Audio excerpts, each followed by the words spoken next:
It's time for the Success in Real Estate Show with Frankie Griffin, owner and instructor of Real Estate School for Success, broker in charge of the Palmetto Success Team, and author of Success in Real Estate. If you're interested in buying or selling a home, investing in real estate, or becoming a real estate agent, you'll enjoy the Success in Real Estate Show on FM News and Talk 100.1 WVOC. Now, here's Frankie Griffin. All right. Good morning, everybody. Welcome to Success in Real Estate. I'm Frankie Griffin, broker in charge and real estate educator in South Carolina. Thank you for joining me this morning. I've got several things we want to talk about, primarily dealing with the brand new residential property condition disclosure statement, which is required to be filled out by anybody selling a residential home. Got to be signed by the buyer and the seller. There's a lot of new things that's in the new form, and it goes into effect August the 1st. So starting August 1st, which is next week, everybody will have to be using the new form. So we want to go over this a little bit, talk about it a little bit, and hopefully a little bit later during the show, Andy Alm, real estate attorney, will be calling in, and he has several comments about this new form because it's a lot more to it than the old form, and there's a lot of questions still out there just based on some of the information that's in this form. But we're going to be talking about it some today. We'd love to help you with any questions you may have about either this form or just real estate in general. We'd love to talk to you. You can give me a call here in studio. The number is 978-9862. Again, 978-9862. I'd love to talk to you. And if you're thinking about buying a home or selling a home, I would just be so honored to actually come out and talk to you about possibly representing you. I would love to do that. If you're buying a home, I am an accredited buyer's representative here in the Columbia area.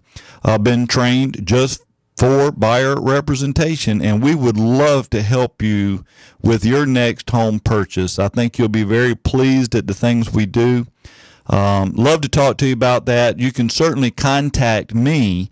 My email address is Frankie, that's Frankie, at frankiegriffin.com. Again, Frankie at frankiegriffin.com. Or if you'd like, I'll give you my cell phone. You can certainly call me. My cell phone is 803-315-7303. Again, 315-7303. And then if you're interested in getting into real estate or maybe starting your career in real estate, we would certainly love to help you with that. At our Real Estate School for Success, we're located right off of St. Andrews Road. Used to be called Clusters of Whitehall. It's now called St. Andrews Center. And we would love to help you with any kind of real estate training you have. But if you want to get your real estate license, we can help you with that. Maybe appraisal, which we've got those going on right now. I'd love to get you plugged into those classes that's going on at this moment. And let's see, we got property management, we have home inspection, we've got it all. So anything you need training-wise in the field of real estate, we can help you with that. Love to do it. In fact, if you'd like to come by our school, just visit, check us out, take a look at our school, the facilities. We would love to have you, show you around, answer any questions you have. Just drop by anytime from 8:30 to 5, Monday through Friday. We'll be right there. And then I've also got a brand new course that has just been released that I wanted to talk about. And this is the one many people have been asking me about, but this is another realtor designation course. It's called the Military Relocation Specialist, and it is an awesome course. I actually had to go to Chicago to sit through it myself so that I can now teach it, but it is just so good. But obviously it's dealing with military issues for those that for you agents that may be working with a lot of military. Deals with all the PCS issues, VA loans, you name it. It's a one-day class, and it is packed full of good stuff. So if you're wanting to work more with the military, this is the course for you. Again, it is a designation course, so you will receive that certification/designation. And it also comes with 6 hours of continuing education. So that's another way to knock 6 hours, 6 of the 8 hours out of the way that you're going to need in the next couple of years. And then, well, let me go back a minute. This class is actually not on our website yet. We have not scheduled the date. We just received it. I think it was like Thursday. The authority to go ahead and start teaching it. So we're going to go ahead and probably put dates out there this week. But if anybody's interested in that, you can contact our school or just watch our website. You'll see it listed there here in the next 2 or 3 days, probably by Tuesday, I would hope at the latest. We will have some dates out there. And this is a really good opportunity for you to receive. You could be the first in the country to receive this designation because it is brand new, just released by the National Associations of Realtors, and it is an awesome course. Love to help you out with that. Well, again, we're going to be talking a lot today about this property condition disclosure statement, which there's so much stuff in here. Sellers, I'm just going to tell you right now, if you haven't seen this new form, it's probably not one you can just sit down and just fill out in, say, 10 minutes. This is going to take you a little while. You may have to do some research to look up some of the answers, but we're going to take a look at it, kind of go through it a little bit. And again, if you have any questions, we would love to hear from you. The number here in studio is 978-9862. Again, 978-9862. Well, I'm going to go ahead and get this first break out of the way right now so we got time to spend on this document or the new form. So you hang in there. We'll be right back. You're listening to Success in Real Estate. I'm Frankie Griffin on FM News and Talk 100.1 WVOC. All right, good morning again. Welcome back to Success in Real Estate. I'm Frankie Griffin, real estate broker in charge. Thank you so much for joining me this morning, where we're going to be talking a lot about this brand new residential property condition disclosure statement, because there's just a lot of stuff in this thing. And like anything else, we certainly have to be very careful about what we're putting in this document and how we fill it out. But before we get into that, I would like to just mention to you, especially any of you that are selling your house or getting ready to buy a house, obviously that typically requires moving. And if you're looking to make the moving process very easy, very simple, highly recommend Jack Jacobs. Give him a call. He's with Nilson Van & Storage. They do such an awesome job of moving. Of course, I'm sure you've heard of them. Nilson Van & Storage, the Mayflower trucks. They move all over the world, and they do so much right here for our local community. Don't have time to even get into all that, but they do a great job. They'll be glad to come out and just give you an estimate. Actually, it's not even an estimate. They will tell you how much it will cost or how much they would charge to move your belongings to your new home. Or even if you're maybe an office and you're going to be relocating to another building or something, they'll certainly help you with that. But they do a great job. It's a free estimate. Nothing to lose by that. But give him a call. His name is Jack Jacobs. His number is 803-786-1090. Again, 786-1090. That's Jack Jacobs with Nilson Van & Storage.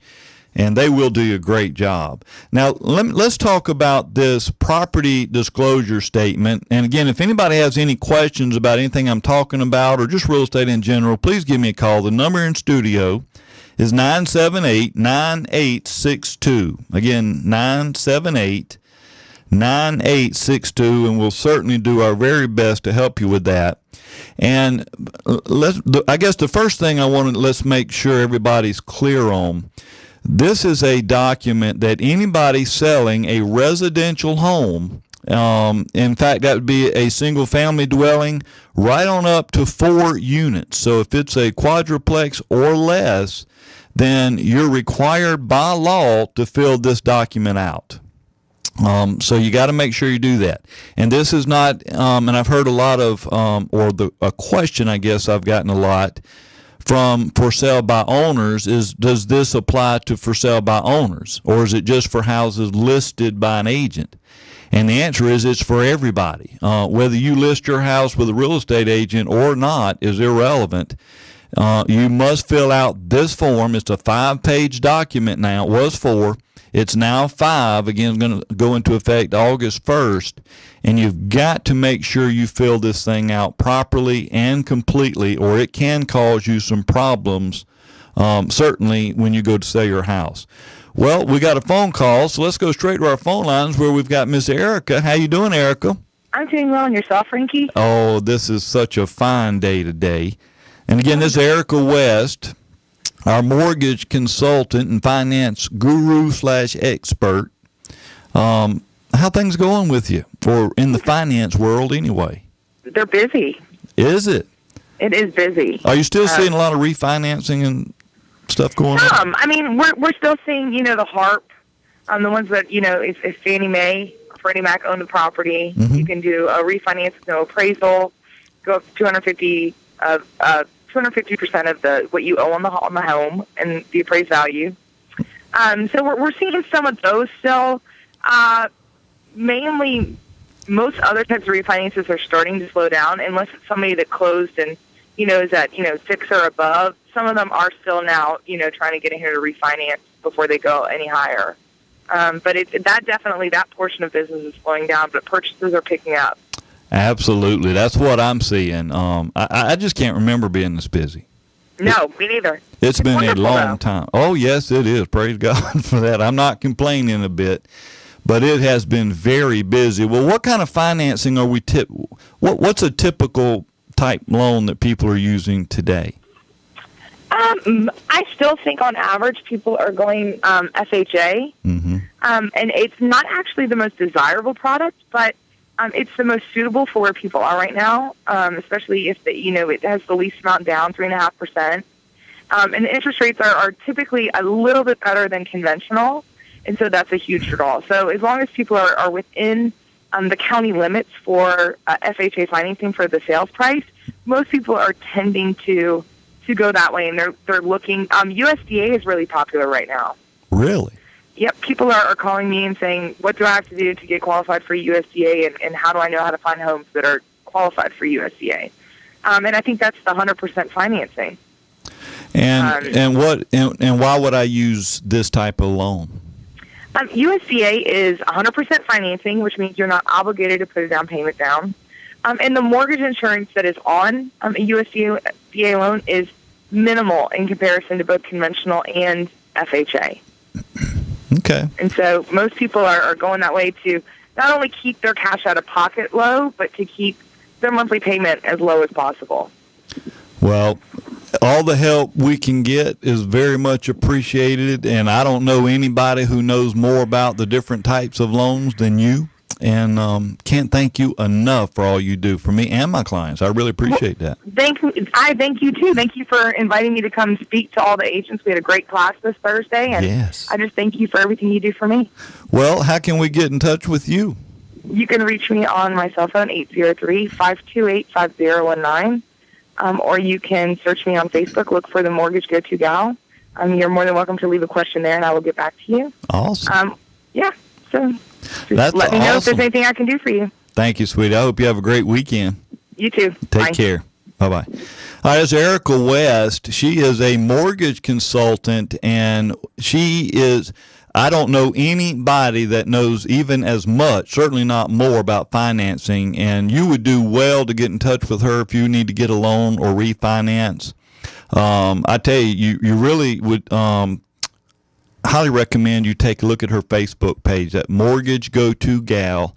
So much information on there. I think you'll be very pleased and educated just by looking at her page. But I want to go back now to this property condition disclosure statement. And this is something, the first thing I want to just say about this document, because it seems like it's a little bit of an issue on when we're supposed to fill it out, when it's supposed to be issued or completed or whatnot. And here's something I would like to I'm just going to read the first sentence on the first page in paragraph 1. and because this is something I think that's important.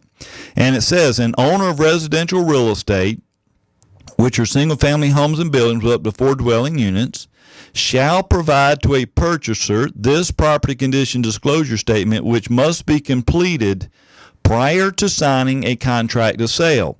Now, a couple things about that sentence I think is very important.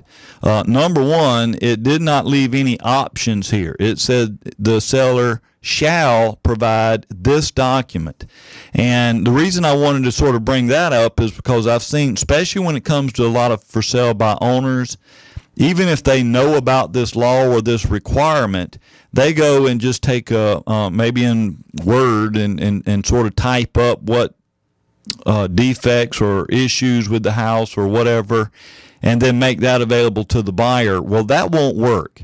The law requires this form be used, and if you are a for sale by owner and you'd like to get a copy of this form and you don't know where to get it, if you contact me, you can email me. I will certainly send you a copy of it, and then you know that you are compliant with what the law requires.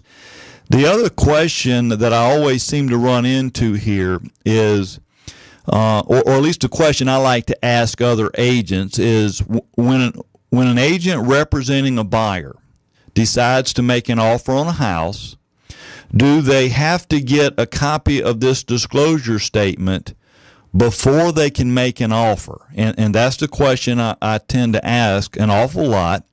And the answer I get an awful lot is no.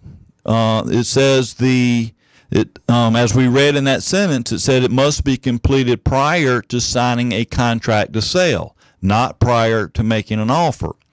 Well, here's the issue I have with that concept is, if I do make an offer and say the seller should accept the offer, well, then what do you have? Pretty sure that's called a contract of sale.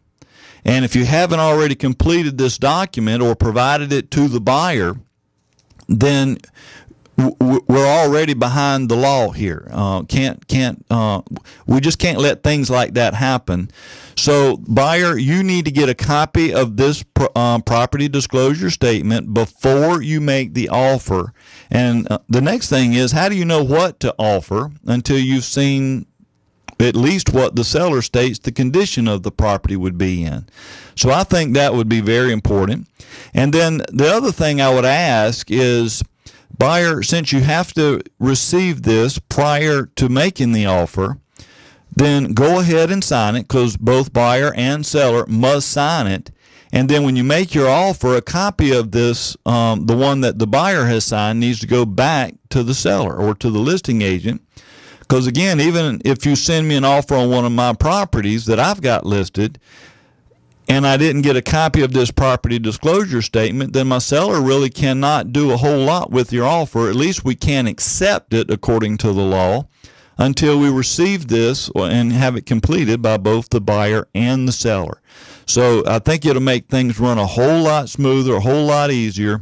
Buyer, make sure that you get a copy of this from the seller before you make the offer, and then sign it and attach a copy of it to your offer, and things will work a whole lot smoother, I promise you. Well, I do want to go ahead and take my bottom of the hour break, because I want to save some time here to go over some of the specific issues that I see in this particular document. But again, if you have any questions for me, love to have you give me a call. The number in studio is 978-9862. Again, 978-9862. You're listening to Success in Real Estate. I'm Frankie Griffin on FM News and Talk 100.1 WVOC. All right, welcome back to Success in Real Estate. I'm Frankie Griffin, broker in charge. Thank you for joining me this morning. Love to answer any questions you may have or anything on your mind dealing with real estate. We would love to help you. The number here in studio is 978-9862. Again, 978-9862. And I'd like to give you a little advice, if I could. If you're thinking about selling your home and you're really serious about trying to attract buyers to come and look at your home, I can tell you right now, the number one way to get buyers to come look at your home, they have to be impressed with what they see online, because that's where buyers are, at least initially. They're looking online, they're doing their shopping online, and they're looking for homes that really look very attractive to them. And so the pictures and the photos that you see online should be professional in nature. There is a big difference between a photo and an image. We've been talking about this for several months now. But if you want to make sure that your property is being presented properly and professionally online to buyers, you need to call Jerry Bilton. He owns Eagle Photography.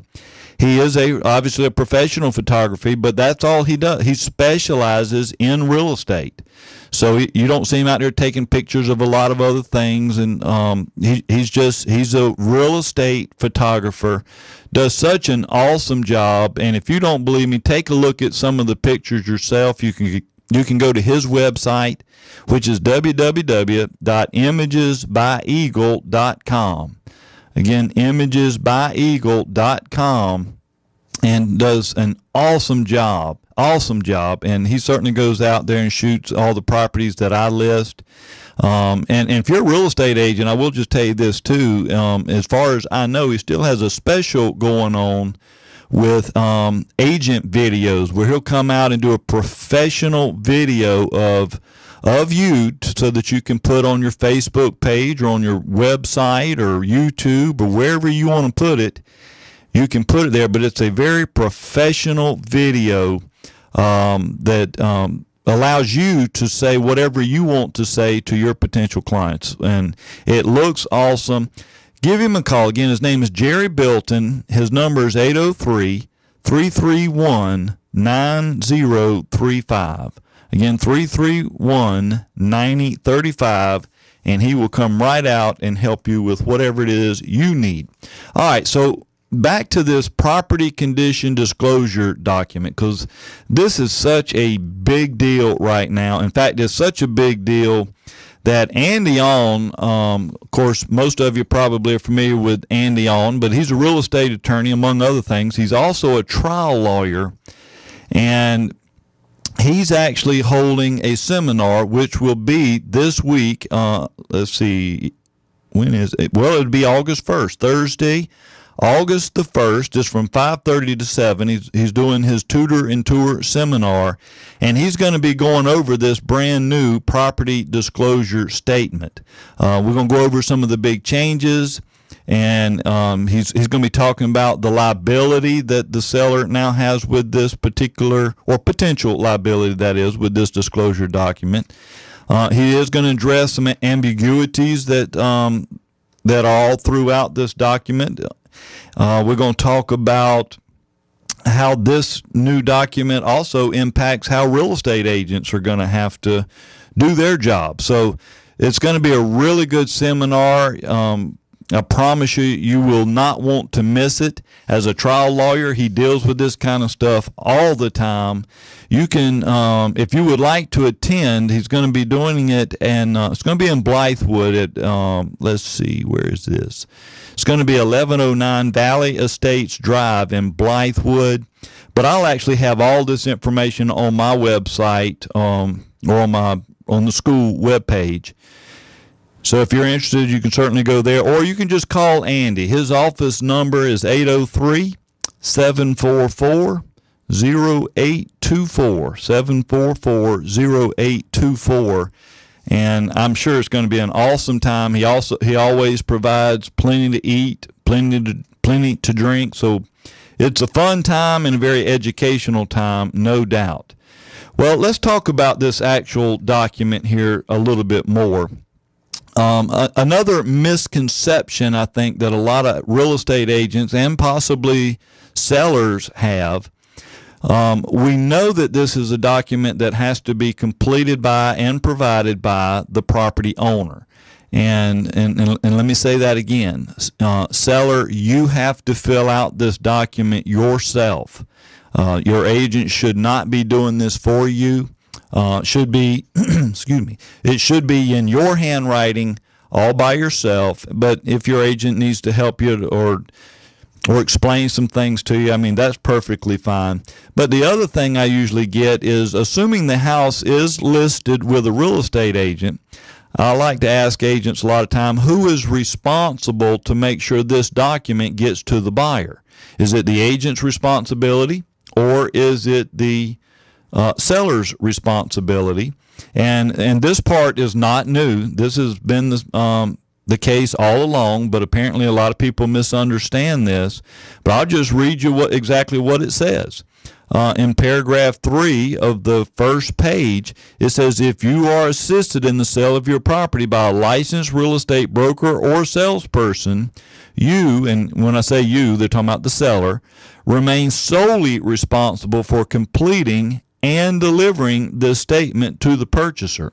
So at the end of the day, seller, it's your responsibility to fill out the form, and seller, it's also your responsibility to make sure the buyer gets it.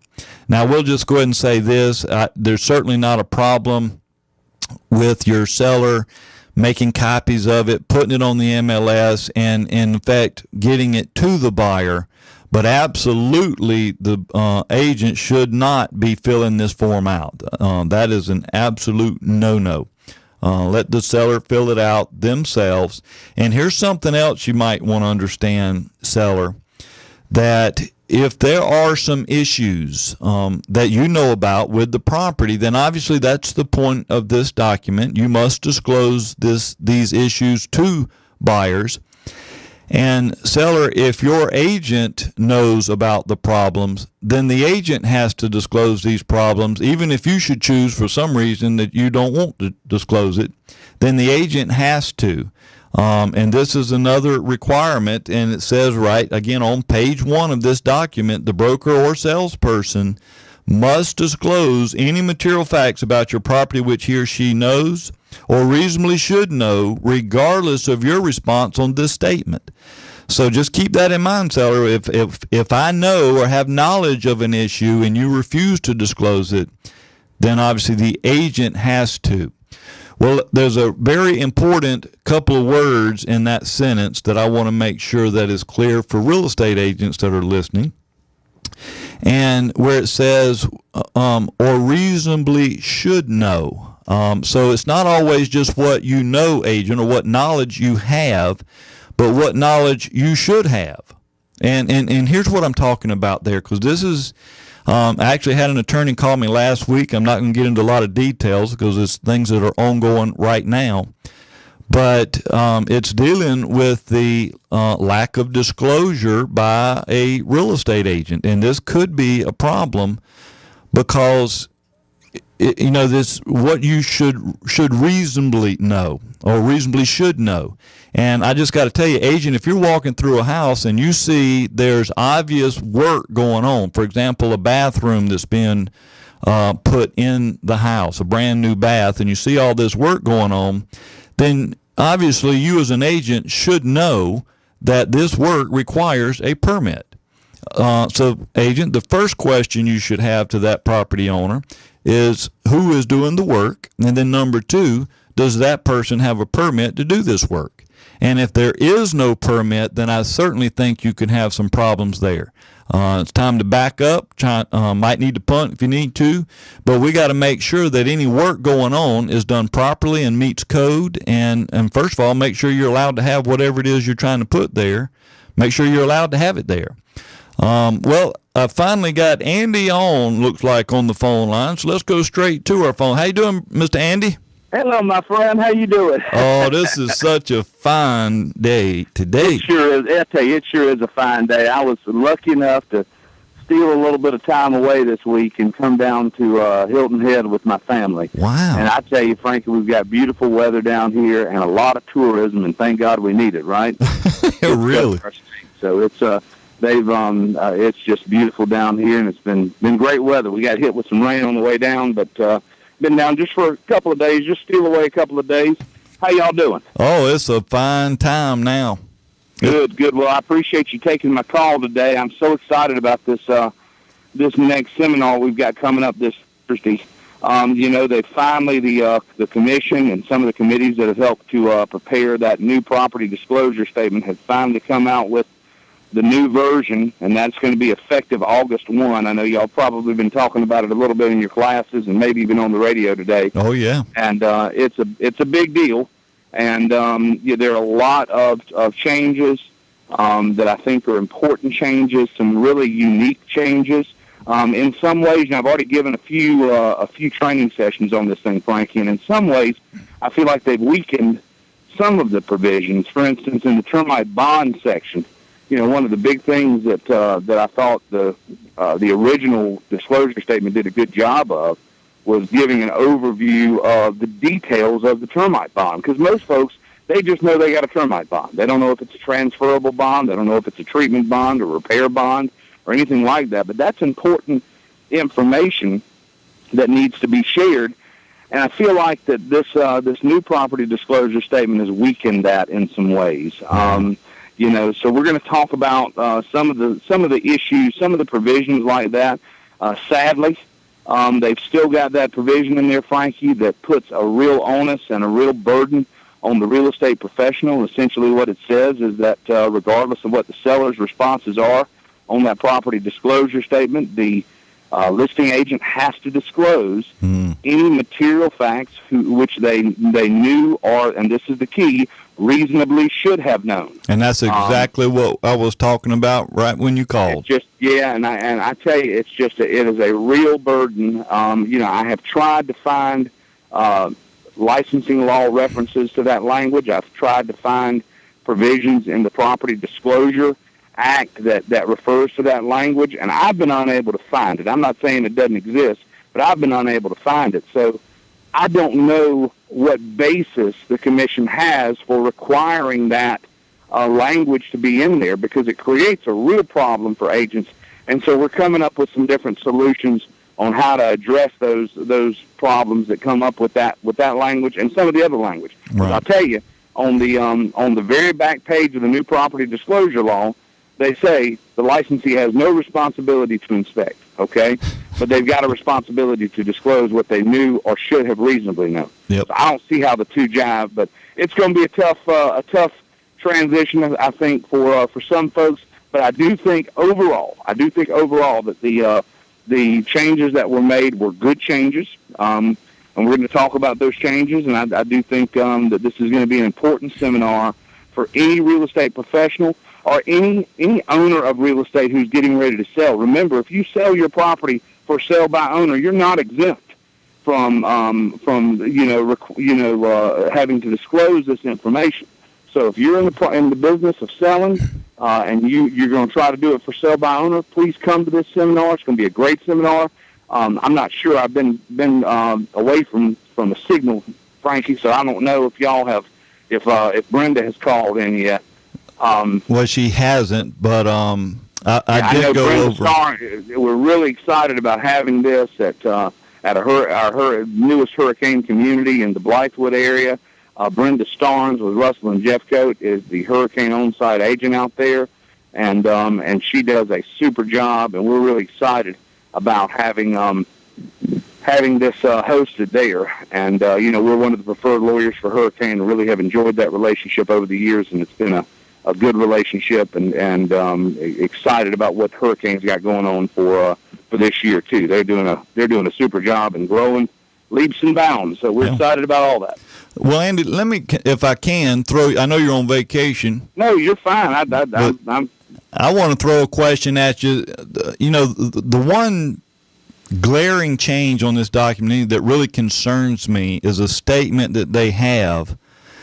And it says, and first of all, real estate agents, we are required to disclose any material facts or defects that we have knowledge of.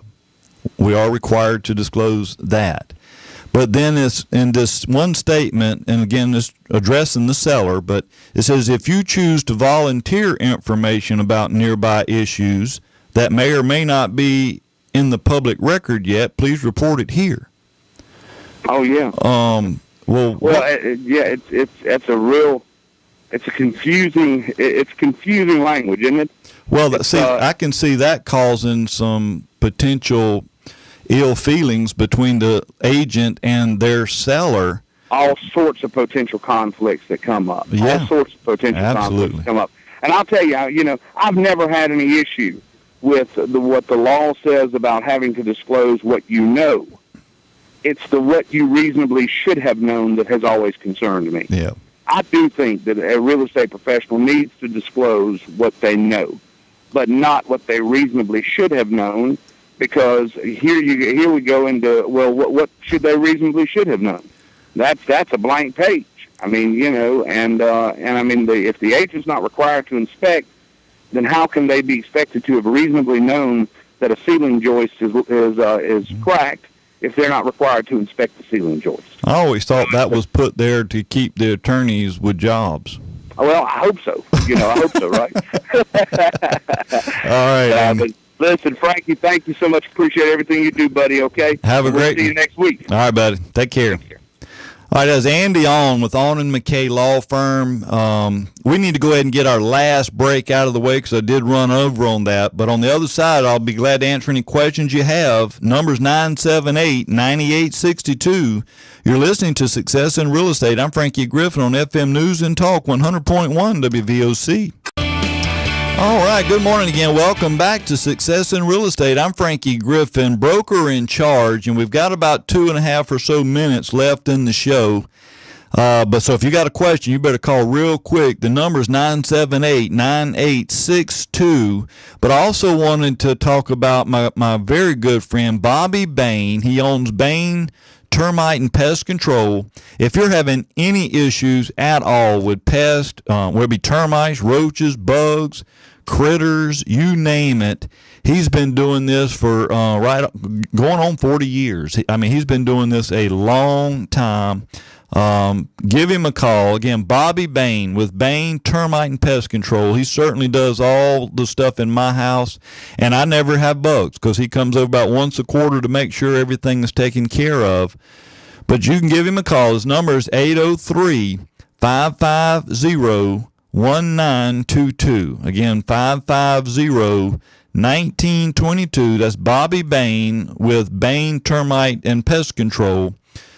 He will do you a fabulous job. Absolutely love Bobby. All right, well, in the time we've got left, what I wanted to just sort of, I guess, say is this. And Andy On, before the break, was sort of touching on this, on what agents should reasonably know, or reasonably should know, let me put it that way. And here's the thing. Agents are required to disclose material facts and defects that they have knowledge of. Well, if I walk into a house that maybe a seller's getting ready to list, and I can obviously see, now I'm not a contractor and I'm certainly not an inspector, and I'm not trying to be, but if I can obviously see construction is going on, or maybe it has recently taken place, then I know as a real estate agent, you have to have a permit more than likely to do that work. So I have a responsibility to make sure a permit was pulled. Now that does two things. If it was pulled, then I know you're allowed to have whatever you put there, number one. And number two, I know it now meets code and we can go forward. But if there was no permit, then I don't know if what was done meets code or was done properly and could cause all kind of problems. And in my opinion, this is where this reasonably should know could come back to the agent. So you got to be very careful. But anyway, we're out of time. Thank you so much for being with me today. Hope you have a great weekend. Please be careful. You've been listening to Success in Real Estate. I'm Frankie Griffin on FM News and Talk 100.1 WVOC.